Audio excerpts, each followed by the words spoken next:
কৌশলের নামে গুপ্ত কিংবা সুপ্ত বেশ ধারণ করেনি বিএনপির কর্মীরা। আমি বিশ্বাস করি, দৃঢ়ভাবে বিশ্বাস করি, যে দলের নেতাকর্মীরা অন্যায়ের বিরুদ্ধে এ ধরনের আপোষহীন ভূমিকা রাখতে পারে, সেই দলের বিরুদ্ধে ষড়যন্ত্র কিংবা অপপ্রচার চালিয়ে কেউ এই দলকে দমন করে রাখতে পারবে না ইনশাআল্লাহ।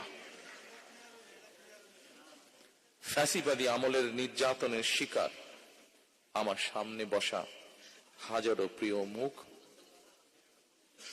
আপনাদের আত্মত্যাগ, আপনাদের বুক ভরা কষ্ট আমরা যারা আজ পেছনে রয়ে গিয়েছি, আমরা আমাদের সর্বশক্তি দিয়ে চেষ্টা করব যাতে এটি বৃথা না যায় ইনশাআল্লাহ।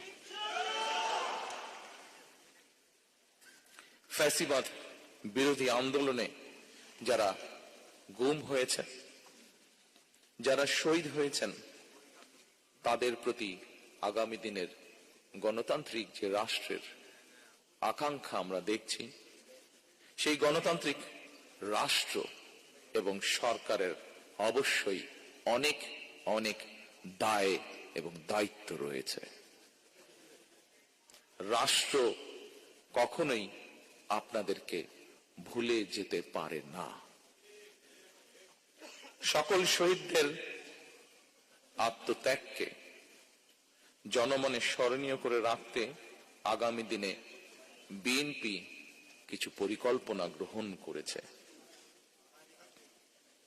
যদিও নির্বাচন কমিশনের বাধ্যবাধকতার কারণে এই মুহূর্তে আমি হয়তো বিস্তারিতভাবে সেই পরিকল্পনা আজকের এই অনুষ্ঠানে তুলে ধরতে পারছি না, কিন্তু তারপরে বলতে যদিও কষ্ট হচ্ছে যে আমরা দেখেছি নির্বাচনের কমিশনের রিসেন্টলি কিছু বিতর্কিত ভূমিকা বা বিতর্কিত অবস্থান। তারপরেও রাজনৈতিক একটি দায়িত্বশীল রাজনৈতিক দল হিসাবে আমরা ধৈর্যের পরিচয় দিতে চাই।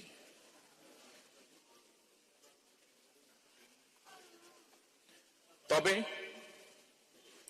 প্রজন্ম থেকে প্রজন্ম ধরে গণতান্ত্রিক আমি মানুষ যেন এই শহীদদের বা এই গুম হয়ে যাওয়া সদস্য, এখনো যাদের অপেক্ষায় আমরা আছি, এখনো যাদের অপেক্ষায় পরিবাররা রয়েছে,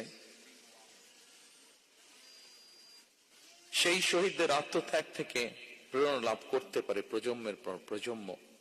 এই কারণে